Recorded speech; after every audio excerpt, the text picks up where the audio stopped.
committee findings, page 47. The committee finds that the allegations under ground number 1 on gross misconduct, ground number 2 on gross violation of the Constitution, ground number 3 violation of other law, and the ground number 4 on abuse of office as outlined in the motion are substantiated.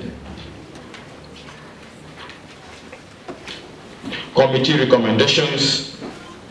Having considered the provisions of Section 40 of the County Government Act 2012 and standing orders, the committee recommends to the House as follows: that pursuant to Section 43 of the County Government Act 2012, having found the allegations against the County Executive Committee member in charge of administration, public participation, and office of the governor substantiated, the committee tables this report to this House for further considerations. However, I'm about to finish. However, the minority dissenting opinion on the report of the Select Committee investigating the proposed removal of Dr. Alfred Ndemo, the County Executive Committee member on administration, public participation, and office of the governor. Honorable Baus Mairura and Honorable Lillian Gore recorded a minority or dissenting opinion against the report of the Select Committee, and they noted as follows.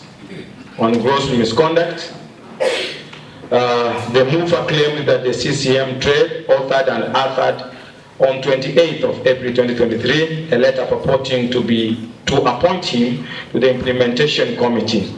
When provided with an opportunity to ascertain the authenticity of the letter, the mover said that it was hard or difficult to confirm who had authored the letter. It was only known to him. And on gross violation of the Constitution, the mover indicated that Article 10, 232 and 773 2D had been violated by the accused because he purported to have been appointed by the governor to support his claim. The mover presented a committee with a typed letter which had no signature and the letterhead.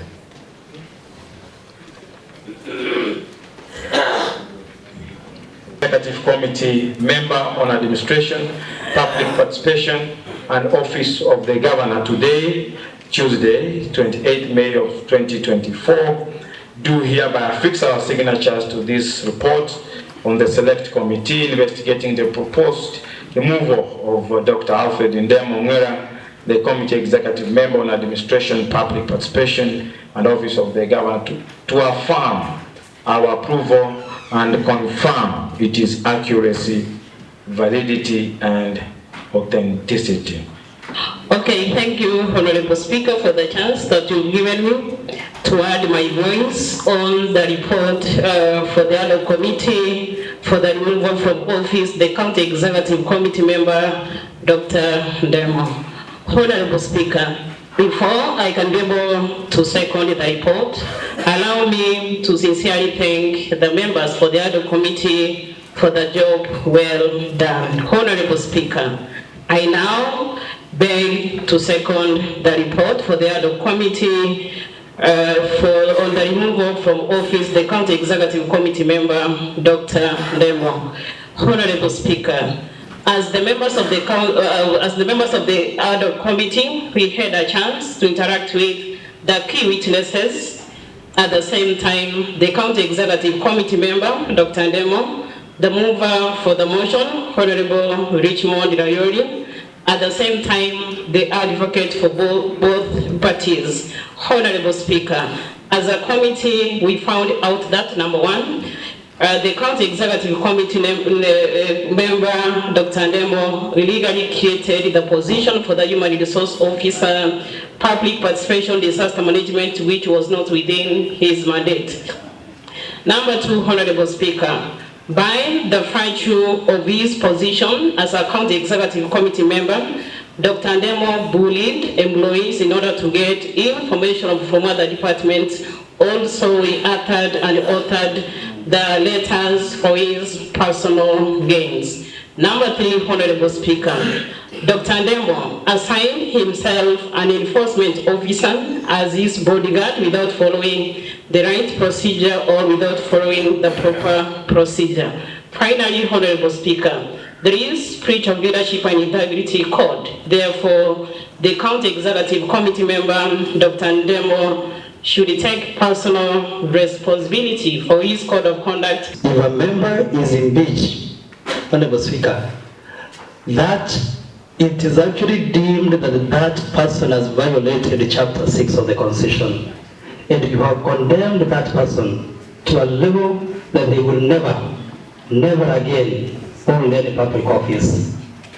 Honorable Ndemo is barely 50 years old, Honorable Speaker. Honorable Speaker, I want to mention with 3 young children. In fact, a few days ago, I was asking Ndemo how far the children are. And none of the child is in the university. But you're telling this young person to go home, there is no salary, and he will never hold any public office, and he will never take the 3 boys to school.